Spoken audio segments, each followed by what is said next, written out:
It's been a while since the last time we saw Kratos, Atreus and Mimir, both in Midgard and in real life. And if you're anything like this trio, your grand adventuring skills might be a bit rusty as you pick up the sticks. To help make sure you can get through Fimbulwinter, and more importantly, the opening hours of the game, we've put together a list of our picks for the best skills, upgrades and unlocks to get early on in God of War Ragnarok. Huh. That might be my best piece yet today. There won't be too much to customize from the very start of the game, except for your weapon skills. So let's begin there. Glacial Rake is a powerful ability that you can get fairly quickly if you save up your XP, and it's absolutely worth the relatively short wait.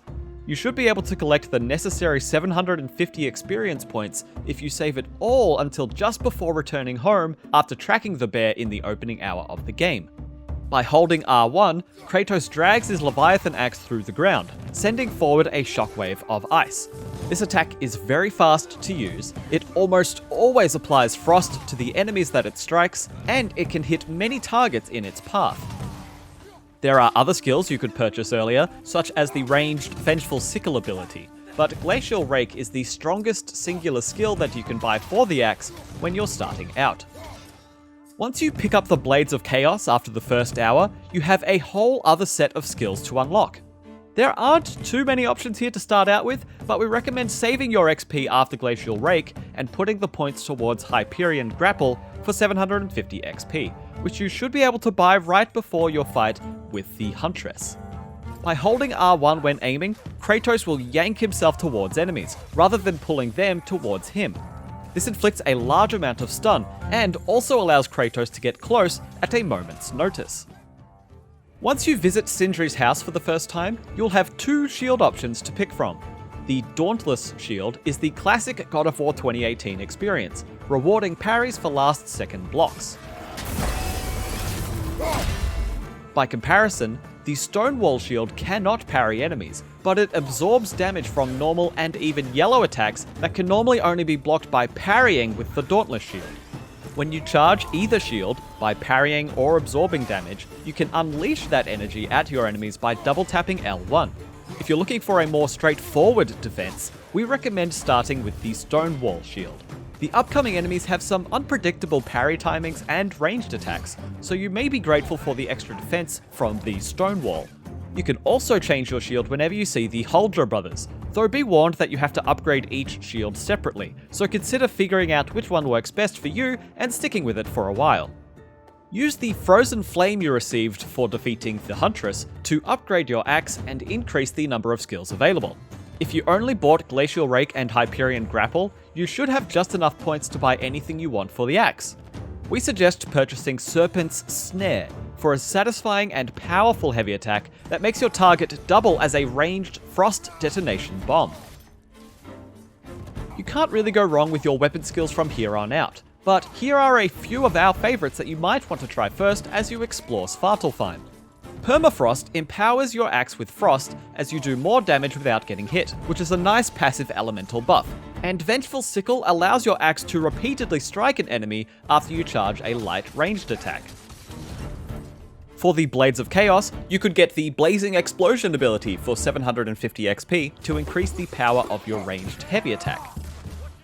You can also get Rushing Chaos to add a new sprinting attack into your repertoire, but if nothing else here excites you too much, you can always hang on to your points and pick one of the skills that you will unlock for upgrading the blades, like the Immolation skill, which is the fire version of the Permafrost skill that we just mentioned. When you're talking to Brok or Sindri, you can also have a look at their available armor. You're probably only going to have enough hack silver to purchase one set at level 1, but here's what you can expect from each set of gear when it is one level stronger and it gains an extra perk. The Fortified Husk set strengthens Kratos' block and parries, adding a chance for you to retaliate against your foes with an explosive counterattack. The Vidar's Might set is all about dealing more damage at the end of a combo, and empowering Kratos to do more damage afterwards for a period of time. Both sets are viable options, but if we had to recommend one over the other, the Fortified Husk set will keep your health above 0 for longer as you learn the combat systems. Each set of armor is made to work together, and you will receive compound bonuses for equipping the same armor pieces of a set, But you can also mix and match these if you want, say, a more protective piece of chest armor paired with wrist and waist armor that provides you with more damage. There's only 2 Leviathan axe handles to choose from early on, so we recommend continuing to use the Furious Maul grip that you equip from the chest back at the house. This is as good a time as any to mention that unlike the first game, you can keep your starting equipment and upgrade it all the way through to the end game, but it will be decidedly average in comparison to other equipment while it is still at lower levels. When you finally have enough points to unlock something for Atreus, you'll want to unlock his Watchful Protector ability. His skill tree is quite small at the moment, so you might feel inclined to save up for something more powerful, but Watchful Protector is a good one to get now, as it allows Atreus to distract enemies if Kratos is becoming overwhelmed, which is invaluable during tougher fights. When you first arrive in Svartalfheim, there will be a number of side areas where you can beach your boat. In this area where you learn how to freeze geysers, there's a Nornir chest with a health upgrade inside. Jump up on the tall outcropping by freezing the geyser closest to the beach and climbing on top. You should see all 3 Nornir seals from here, so break them with your axe and then open the chest.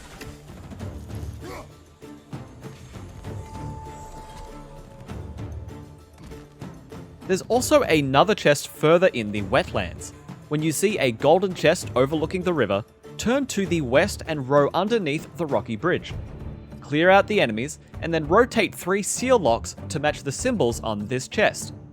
There's one behind the geyser, one above the feeding pit, and one on top of the upper area. Now open up the chest and claim your horn of blood mead to increase your rage meter. The following pieces of gear can only be obtained by going to the optional area in Svartalfheim, so if you go straight to Durlin, then you will need to come back for these side quests and gear later.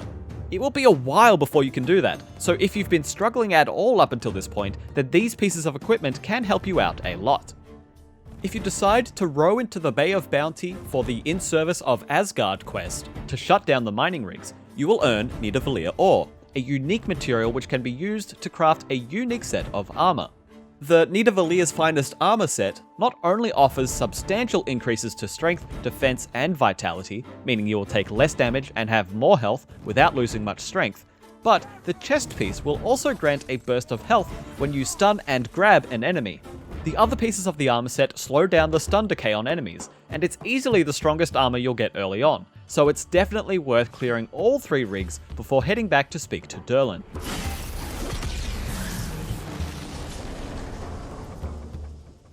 While in the Bay of Bounty, beach on the central island and go to the west of Sindri's shop. Here you'll fight a mini-boss Draugr known as the Hateful, and once defeated it will drop a number of things, including the cursed Empress handles for your Blades of Chaos. These handles have a low chance of granting an increase to strength and runic damage every time you hit someone with them, while also providing a better stat increase than the basic steel handles you start with. Finally, to complete your new look with gear in every slot, you'll want a new shield rond. To do this early, you need to complete the side quest The Weight of Chains, also in the Bay of Bounty. I'll do my best not to spoil it for you here. You start the quest by going to the island near the geyser, to the north of Sindri's central island where we just were. Follow the quest until you zipline over to this outcropping to the east. Open up the chest here to find the Rond of Aggravation. This rond is best paired with the Dauntless shield, as it rewards you with a rage burst on successful parries, but even if you don't want to parry with your shield, it has excellent stat increases to defense, vitality, and luck, so it's worth getting if you want to move away from basic equipment. Hopefully these tips help you in your early hours in Midgard, Svartalfheim, and the rest of the 9 realms. For more on God of War Ragnarok, you can find our early game combat tips or this spoiler-free list of things the game doesn't tell you. For all other things gaming and more, keep it here on IGN.